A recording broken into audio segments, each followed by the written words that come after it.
நீயும் பையன் தானே?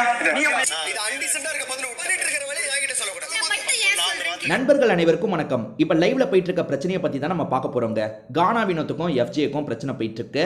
என்ன பிரச்சனை அப்படின்றத முழுசா என்னால புரிஞ்சுக்க முடியல. இவங்க பேசுறத வச்சு என்ன பிரச்சனை நடந்திருக்கோன்றத உங்களுக்கு சொல்றேன். யார் மேல தப்பு யார் மேல தப்பு இல்லைன்றதை நீங்களே சொல்லுங்க.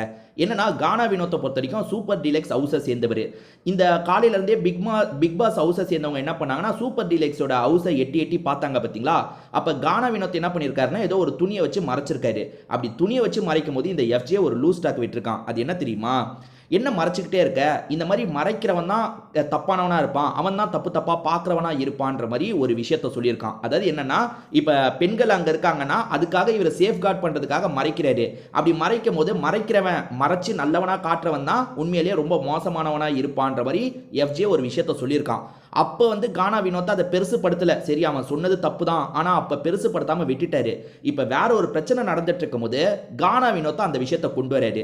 நீ இந்த மாதிரி சொன்ன, நீ சொன்னது ரொம்ப சீப்பாக இருந்தது, தப்பாக இருந்தது, நான் ஆனால் அப்போ பிரச்சனை வரக்கூடாதுன்றதுக்காக அதை விட்டுட்டேன், நீ அது அந்த மாதிரிலாம் பேசாதன்ற மாதிரி சொல்றாரு. அதுக்கு இந்த எஃப்ஜே இருக்கான்ல, நீயும் ஆம்பளை தானே, நீயும் ஆம்பளை தானே, நீயும் ஆம்பளை தானே, நீயும் பையன் தானே, நீயும் பையன் தானேன்ற மாதிரி கேட்குறான். அதாவது நாங்கள் எட்டி பார்க்குறோம் பையன்னு நீ கொண்டு வந்தா நீயும் பையன் தானே, நீ கூட மறைச்ச மாதிரி எட்டி பார்க்கலாம்லன்ற மாதிரி கொண்டு வரான்.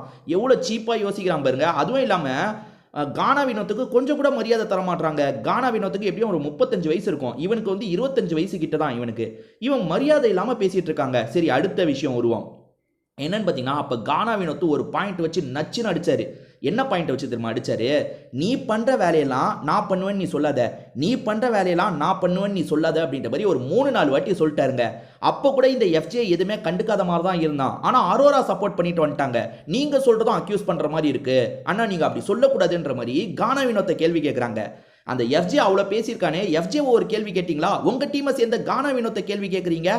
அதாவது எல்லாருமே சரிங்க, இந்த எஃப்ஜேவை சேஃப்கார்ட் பண்றதுல தாங்க குறியா இருக்காங்க. இந்த சபரி இருக்கான் பாருங்க, 1ஆம் நம்பர் குளோனா மாறிட்டு வந்துட்டு இருக்கான் பாருங்க. வர வீக்லலாம் சபரி சம்மடி வாங்க போறாரு.